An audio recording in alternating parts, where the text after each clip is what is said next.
அன்பா தமிழ் உள்ளவங்களே உங்களை ஷெக்மத ஸ்டார்சி சேனலுக்கு அன்போடு வர வைக்கிறேன்.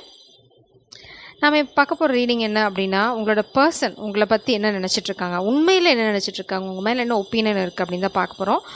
ஒரு பேக்ரவுண்ட் நாய்ஸ் இருக்குது, அதை என்னால் அவாய்ட் பண்ண முடியாது. நான் ரொம்ப நேரம் வெயிட் பண்ணேன், இதை நிற்கிற மாதிரி எனக்கு தெரியல. So I am recording. So நீங்கள் வந்து ஓப்பன் ஸ்பீக்கரில் போட்டுக்கோங்க, இயர்ஃபோன்ஸ் போடாதீங்க. இந்த வாய்ஸ் வந்து ரொம்ப ரொம்ப ஸ்ட்ராங்காக இருக்குது.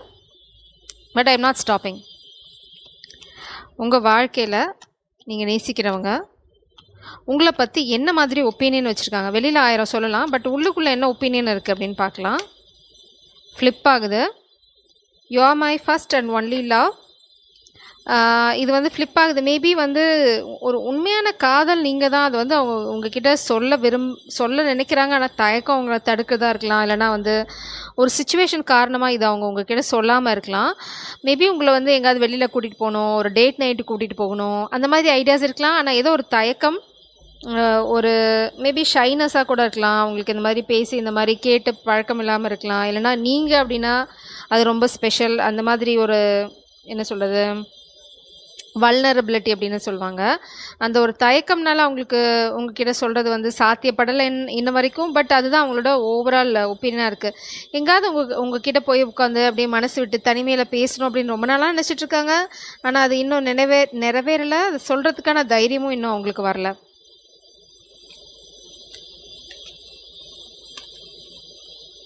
உங்களை பற்றி என்ன நினச்சிட்ருக்காங்க? டிபார்ச்சர். மேபி நீங்கள் அவங்கள விட்டு போயிட்டீங்கன்னு நினைக்கிறாங்க. It's time to leave behind what no longer serves you. பார்க்கலாம். Rest, resilience.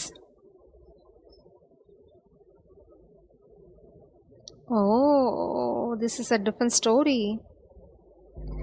இது ஃப்ளிப் ஆனதுக்கு காரணம் வந்து சொல்லாமல் விட்டதில்லை, மிஸ் பண்ணிட்டாங்க உங்களை வாழ்க்கையில். மேபி இது உங்களோட பாஸ்ட் பர்சனாக இருக்கலாம், இல்லைனா நீங்கள் இப்போ கடந்து வந்த ஒரு எக்ஸ் எனர்ஜியாக இருக்கலாம், யாராக வேணால் இருக்கலாம். அவங்க உங்களோட வந்து ஒரு வெளியில் ஒரு இடத்துக்கு போகணும், உங்களோட டைம் ஸ்பெண்ட் பண்ணணுங்கிறது அவங்களுக்கு ரொம்ப நாள் ஆசை. ஆனால் அது சொல்கிறதுக்கான சந்தர்ப்பமே உங்கள் கிடைக்கல அவங்களுக்கு. இப்போ வந்து நீங்கள் 4 ஆஃப் சோர்ட்ஸ் அப்படின்னா அந்த கனெக்ஷன்லேருந்து விலகி வந்துட்டீங்க. ஏன்னா அங்கேருந்து கம்யூனிகேஷனே இல்லை, இல்லைனா அங்கேருந்து பேச்சுவார்த்தையே இல்லை. நீங்கள் எஃபர்ட் போட்டிருக்கலாம், பட் அங்கே எமோஷனல் இல்லை. 8 ஆஃப் கப்ஸ் நீங்கள் வந்து உங்கள் சைட்லேருந்து நிறையா பண்ணியாச்சு. கொடுத்து நீங்கள் ரொம்ப டயர்ட் ஆகிட்டீங்க. இனிமேல் கொடுக்குறதுக்கு என் கப்லேயும் எதுவும் இல்லை, என்கிட்டையும் எதுவும் இல்லை அப்படின்னு நீங்கள் விலகி வந்துட்டீங்க. இப்போ அந்த பர்சன் ரொம்ப ரிக்ரெட் பண்ணுறாங்க. நீங்கள் ரொம்ப ஸ்ட்ராங்கான ஆள். மேபி நீங்கள் வெளியில் வந்ததுக்கப்புறம் நீங்கள் அந்த பர்சனை பிளாக் பண்ணியிருக்கலாம், இல்லைனா வந்து இந்த கனெக்ஷனை வேண்டான்னு முடிவு பண்ணி போயிருக்கலாம். இப்போது உங்களை காண்டாக்ட் பண்ணுறது வந்து அவங்களுக்கு பாசிபிளே இல்லை. ஸ்டில் அவங்களுக்கு உங்களோட வெளியில் போகணுன்ற இன்டென்ஷன் இருக்குது. ஸ்டில் உங்ககிட்ட வந்து பேசணும், இந்த காதலை வந்து முன்னாடி எடுத்துகிட்டு போகணுன்ற ஐடியா இருக்குது. ஆனால் நீங்கள் பிளாக் பண்ணிட்டீங்க. இல்லைனா உங்களை எப்படி கம்யூனிகேட் பண்ணுறதுன்னு அவங்களுக்கு oh my god, you are the queen of pentacles. Maybe நீங்கள் ரொம்ப உயரமான இடத்துக்கு போயிருக்கலாம். பேலன்ஸ். நீங்கள் நியாயம் கேட்டீங்க இந்த கனெக்ஷனில். நீங்கள் என்ன கேட்டீங்க அந்த பர்சன் கிட்ட அப்படின்னா, நான் மட்டுமே செஞ்சிட்ருக்கேன், நான் மட்டுமே எக்ஸ்ப்ரெஸ் பண்ணிகிட்ருக்கேன், எதுவாக இருந்தாலும் அந்த கனெக்ஷனை பொறுத்த வரைக்கும் நீங்கள் தான் செஞ்சுருக்கீங்க. இல்லைனா உங்களோட சைடு தான் நிறைய எஃபர்ட். அங்கேருந்து ஒன்றுமே வரல. ஆஃப்டர் பாயிண்ட் நீங்கள் கடந்து போயிட்டீங்க. இதுவுமே மேபி நீங்கள் ஓப்பனாக சொல்லிக்கலாம், எங்கே பேலன்ஸே இல்லை அப்படின்னு நீங்கள் ஓப்பனாக சொல்லியிருக்கலாம். ஆனால் அதுக்கப்புறமும் பேலன்ஸ் இல்லை. ஸோ நீங்கள் வாக்கவே பண்ணியாச்சு, நீங்கள் பிளாக் பண்ணியாச்சு, இல்லைனா வந்து உங்களுக்கு காண்டாக்ட் பண்ணுறதுக்கு, கம்யூனிகேட் பண்ணுறதுக்கான அத்தனை வழியும் அடைச்சிட்டிங்க. ஒரே வழி தான் இருக்குது, அந்த வழியில் நீங்கள் ஸ்ட்ராங்காக நின்றுட்டுருக்கீங்க. ஸோ எங்கே சுற்றியும் உங்ககிட்ட வர முடியாது, ஸ்ட்ரெயிட்டாக வந்தால் தான். மேபி அதுக்கு இந்த பர்சனுக்கு பயம் அந்த மாதிரி ஏதாவது இருக்கலாம். நீங்கள் இப்போ வந்து ரொம்ப உயரமான இடத்துக்கு போயிட்டீங்கன்னு நினைக்கிறாங்க, இல்லைனா தூரமாக இருந்து உங்களை பார்க்குறாங்க. நீங்கள் you are like a star. இப்போ வந்து உங்களை பார்க்கும்போது இன்னுமே அவங்கள முன்னாடி பார்த்ததை விட நீங்கள் மேலே போய்கிட்டே இருக்கீங்க, கீழே போகலை. ஸோ உங்களை வந்து அப்ரோச் பண்ணுறதுங்கிறது வந்து இந்த பர்சன் கொஞ்சம் தயக்கமான வேலையாக தான் இருக்குது. உங்களை அப்ரோச் பண்ணால் நீங்கள் 2 விஷயம் கேட்பீங்க. ஒன்று உண்மை, அடுத்தது பேலன்ஸ். ரெண்டுமே அவங்கக்கிட்ட இப்போ இல்லை. ஸோ அதனால தான் இந்த தயக்கம் வந்திருக்கே தவிர வேறு ஒன்றும் இல்லை. பட் நீங்கள் விலகி வந்துட்டீங்க, அதுதான் இங்கே உண்மை. இதுக்கப்புறம் என்ன பிரபஞ்சம் சொல்ல போகிறாங்கன்னு தெரியல. ஏன்னா இதில் நான் என்ன கேள்வி கேட்குறதுன்னு எனக்கு புரியல. பாப்போம் பிரபஞ்சம் என்ன சொல்கிறாங்க அப்படின்னு.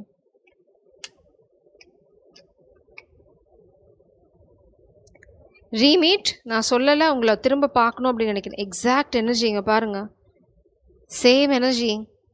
வந்து டேட் நைட்டுக்கு கூப்பிடணும்னு நெனச்சவங்க, இப்ப பகலுக்கு வந்துட்டாங்க. பகலுக்கு வந்துட்டாங்க. சரி இவள நைட்டுக்குலாம் கூப்பிட்டா, டேட் நைட்னா கத்தி எடுத்து என்ன செஞ்சாலும் செஞ்சுருவா. ஸோ, எங்கேயாவது கேஷுவலா உங்கள பார்க்க முடியுமான்னு நெனைக்கிறாங்க. Meet each other again like for the first time with fresh eyes. Maybe உங்க அந்த பெர்சன் என்ன சொல்லுவாங்க? உங்க பெர்சன் இல்ல ஆக்சுவலா பாஸ்ட் பெர்சன். இந்த பெர்சன் என்ன நினைக்கிறாங்க அப்படின்னா, நம்ம எல்லாத்தையும் அழிச்சிட்டு பரோட்டா சூரி மாரி ஃபர்ஸ்ட்லேருந்து ஸ்டார்ட் பண்ணலாமா அப்படின்னு கேட்குறாங்க. புது பெர்ஸ்பெக்டிவ், புது கண்ணோட்டத்தோட பார்க்கலாம். பழசு நடந்ததெல்லாம் நடந்தவைகளாகவே இருக்கட்டும். இனி நடப்பவை நல்லவையாக இருக்கட்டும் அப்படின்னு சொல்கிறாங்க.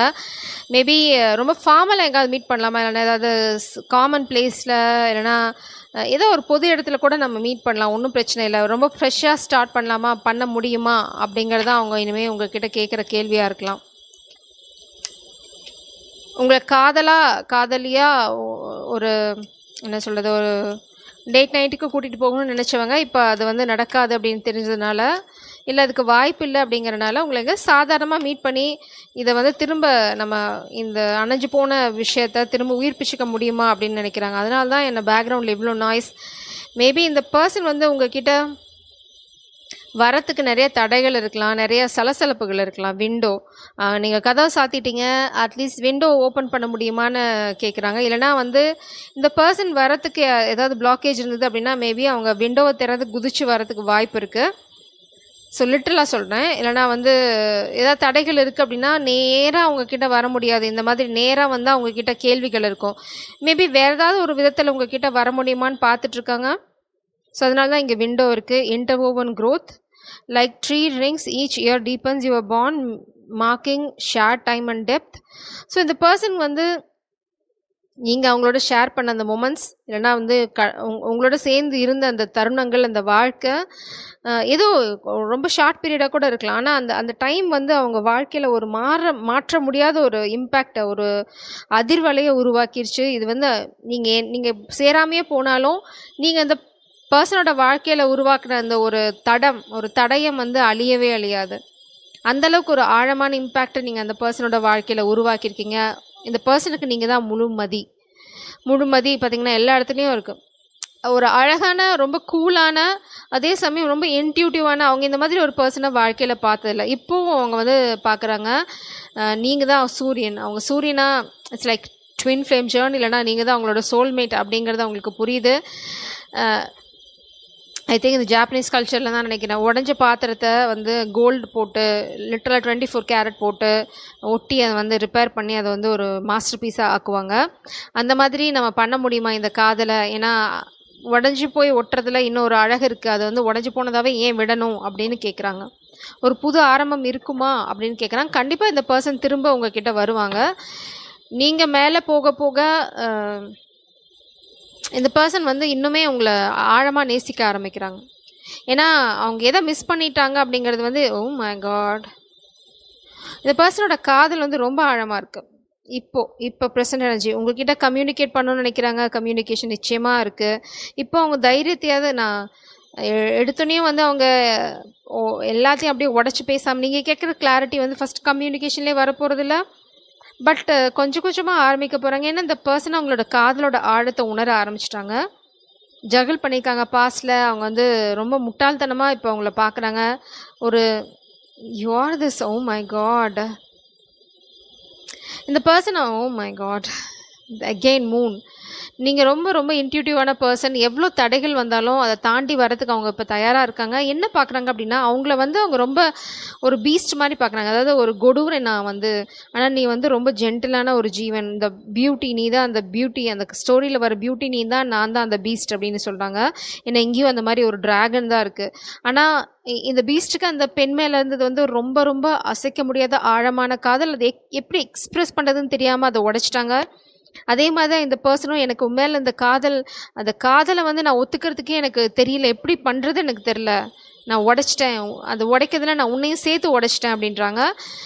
இப்போது அவங்களுக்கு எல்லாமே புரியுது, எவ்வளோ ஆழமாக உங்ககிட்ட உங்கள் மேலே காதல் வச்சுருக்காங்க, எவ்வளோ ஆழமாக அவங்கள நேசிக்கிறாங்க. இப்போது நீங்கள் வந்து அவங்களுக்கு ஒரு ஸ்டார் மாதிரி தெரியுறீங்க. இப்போது திரும்பி வரணும்னு கேட்குறாங்க. நான் இதில் எந்த கைடன்ஸும் கொடுக்க போதில்லை. This is open reading. ஏன்னா இதில் நீங்கள் என்ன முடிவு எடுக்க போகிறீங்கங்கிறத வந்து நீங்கள் பேசி முடிவு பண்ணுங்கள். ஃப்யூச்சரில் ஏதாவது பிரபஞ்சம் சொல்ல விரும்புனாங்க அப்படின்னா நான் அதை வந்து கைடன்ஸாக போடுறேன். பட் இதுதான் இந்த பர்சனோட ப்ரெசன்ட் எனர்ஜி. இதுதான் வந்து அவங்க உங்களை பற்றி நினைக்கிறதும் சொல்ல விரும்புகிறதும். Jai Sairam. God bless you.